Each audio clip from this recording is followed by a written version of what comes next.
It appears that a man in New York driving a truck intentionally ran over individuals in New York City who were in the bike lane.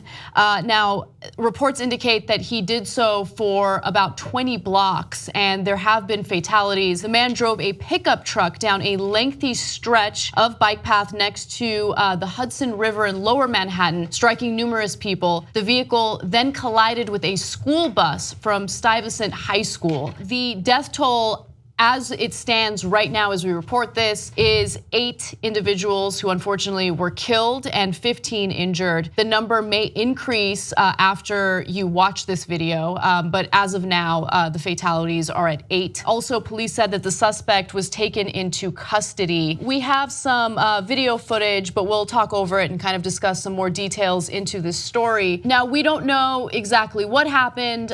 We do know that the man started to run away from the authorities, and it appeared at the time that he had a firearm. However, it was an imitation firearm. So the initial reports that indicated that he had shot at a crowd of people were incorrect, but we do know that he had an imitation firearm and the cop shot at him, but he was not killed on the scene. He was rushed to the hospital where he is running, where he's receiving medical treatment, and of course will then face charges for what he did. But again, it was intentional. And the mayor is identifying this as an act of terror. Yeah, so the first 24 hours of these incidents always have facts that are not solid. Some of it will turn out to be true and others we'll have to fix later. But and you often get it from witnesses, and the story's coalescing as we speak.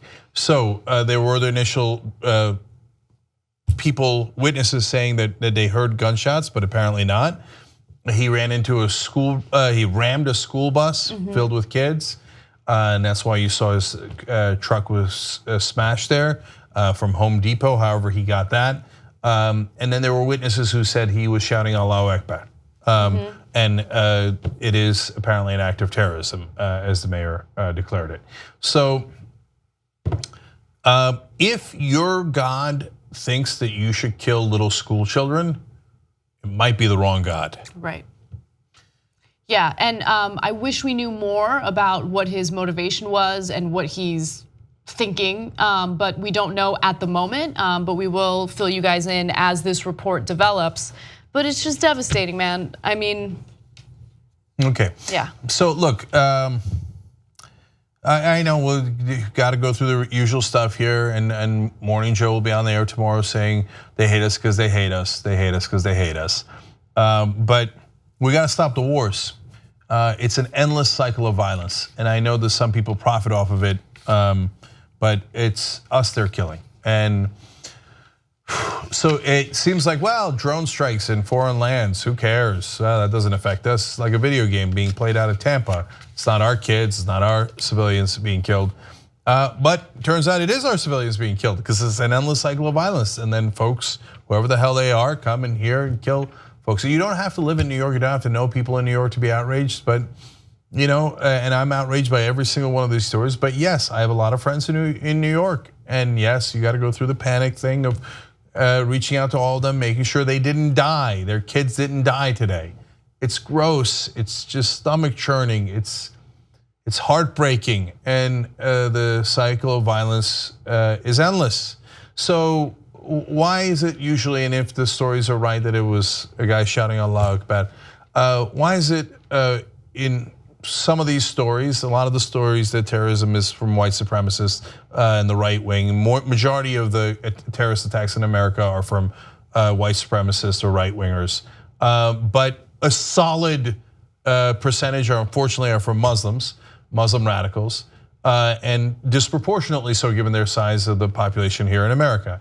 The idea that the Muslims are innately different human beings is insane, and there's no sense in talking about that nonsense eugenic arguments and their religion is just the worst of all the religions. No, all the religions do violence over and over. So in right now, Rohingya Muslims are being massacred in Myanmar.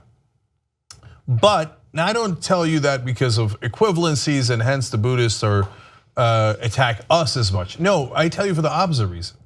Why don't we have, so apparently Buddhists are capable of horrible massacres. They drove out hundreds of thousands of Muslims, right? So that's arguably a genocide.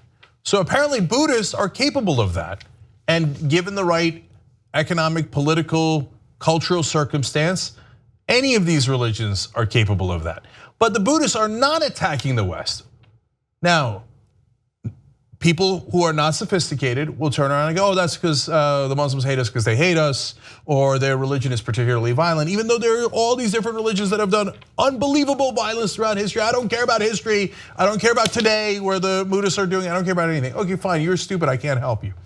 But the real answer is Buddhists are not attacking the West and America because we didn't attack them. We never launched a war against Buddhists. Back when we did, back when we were hitting Vietnam, they hit us back. And they hit us in Vietnam, they hit us all over the place, and they wouldn't give up, and they killed a lot of American soldiers. Why? Because we invaded them, right? And now we're dealing with a lot of blowback from the Muslim world. Why? Because we keep invading Muslim countries, bombing Muslim countries, and then feign surprise when our friends and our family members and our children are killed here. It is the cycle of violence. That's what it is. It's not that complicated. Right, and I think people are gonna hear your comment and misinterpret you because they have an intention to misinterpret you and make it seem like you're making an excuse, but you're not making an excuse for them. Obviously, what we've done so far has not worked, right? This is something that continues to happen over and over again, obviously not just in the United States, but also in Europe. And our approach has not been successful. So at what point do we recalibrate and move forward in a different way in order to prevent this from happening? You don't prevent it from happening from just disenfranchising more people, from starting more wars. I mean, most people didn't even know that we were in countries like Yemen or Niger. Like, why are we in these countries, right? And so the war machine marches on. A lot of Americans are completely unaware of that, mostly because the media does a terrible job covering those stories. And how many people in the media were talking about the fact that we're making it easier for our weapons manufacturers to sell more and more weapons in an unregulated fashion to foreign countries? No one's even concerned about that. And so we're arming our enemies left and right. We are doing, foreign policy that continues to build more hostility toward the Western world. We just need to go at it from a different perspective. And we're just unfortunately not doing this in a smart way. We're not moving forward in a smart way. We just it's insanity. We keep repeating the same failed policy over and over again. Okay, so I just want to be absolutely clear. I don't care what stupid right-wingers think. They can think anything they like. And I'm tired of trying to explain things to them. Their tiny little minds, all they think of is he black, is he white, is he Muslim, is he not Muslim? A woman or man, gay or not gay? Okay, you're a Neanderthal, I can't help you, piss off.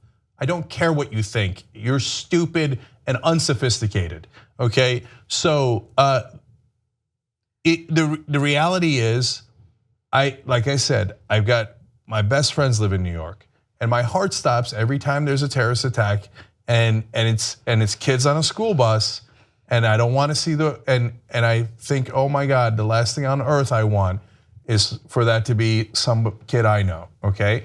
And I had, we had friends in New York on 9/11. We can go through the same thing. Dave Kohler, co-founder of the Young Turks, covered in dust, okay?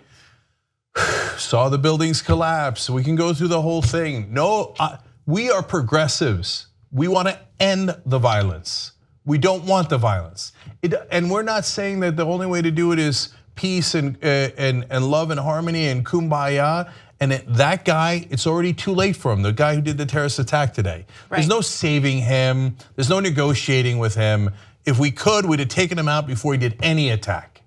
What we're trying to do is end the cycle of violence so it doesn't keep on happening over and over again. So that one day it doesn't happen to your kids and your family and your loved ones.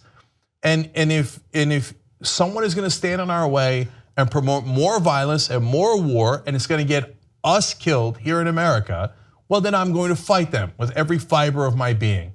And if they think that it's like a intellectual exercise to just scream Muslim and then walk away and think that they're smart, I'm not gonna let them get away with it because it's getting us killed. We have to be smarter than that. And we have to stop listening to Neanderthal right-wingers who keep getting us into these wars and keep getting us killed. TYT membership gets you commercial-free Young Turks. Download it, stream it, podcast it, get all the network shows, and support independent media. TYTnetwork.com/join.